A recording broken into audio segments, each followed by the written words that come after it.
In the annals of pop music history, few narratives are as compelling as that of an artist's evolution. And even fewer transformations have been as captivating as Lana Del Rey's.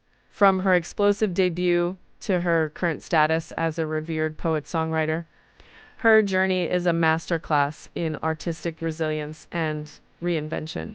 This is the story of how Elizabeth Grant became Lana Del Rey, and how Lana Del Rey became one of the most significant songwriters of her generation, told through 4 pivotal turning points. Our story begins in 2011, not with a record label's grand unveiling, but with the soft, brainy visuals of a homemade music video. The iconic webcam view of video games frames a stylized Lana, her pout and vintage aesthetic, instantly creating a sense of intimate DIY nostalgia that captivated millions. She was a self-made internet sensation, a persona born from the digital ether.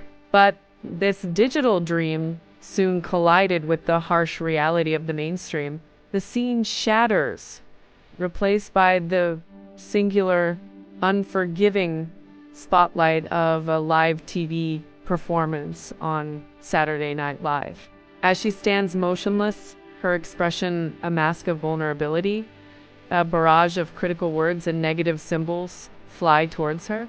The internet that built her up seemed poised to tear her down, labeling her an inauthentic industry plant. Instead of retreating or rebranding, Lana Del Rey chose a path of defiant embrace. The animation shows her turning her back on the harsh spotlight of public scrutiny, walking directly into the hazy Super 8 film world of Americana that she had so carefully constructed. The aesthetic deepens, becoming darker, more cinematic, and unapologetically melancholic, with albums like Ultraviolence. We see her driving down a desolate highway, a lone figure in a sun-drenched, tragic landscape. She fully inhabits the controversial sad girl persona that critics had once scorned, twisting their caricature into a powerful suit of armor. This era wasn't about pleasing the public. It was about doubling down on her vision, transforming criticism into the very fuel for her increasingly complex and immersive artistic world.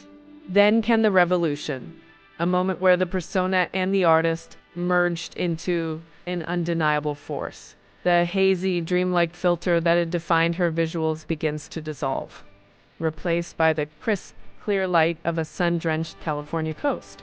This shift culminates in her 2019 masterpiece, Norman F*** Ing Rockwell.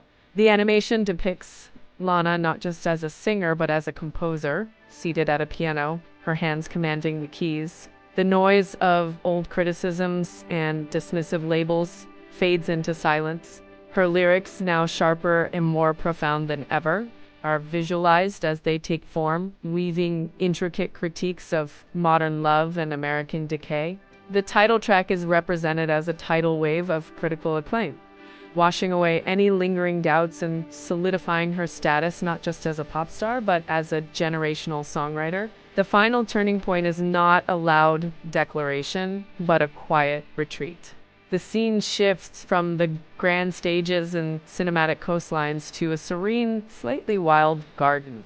Lana is no longer performing for a camera or an audience. She is simply creating for herself, writing in a notebook, immersed in her own world. The words she writes float off the page, some twisting into song lyrics, others into lines of poetry for her collection.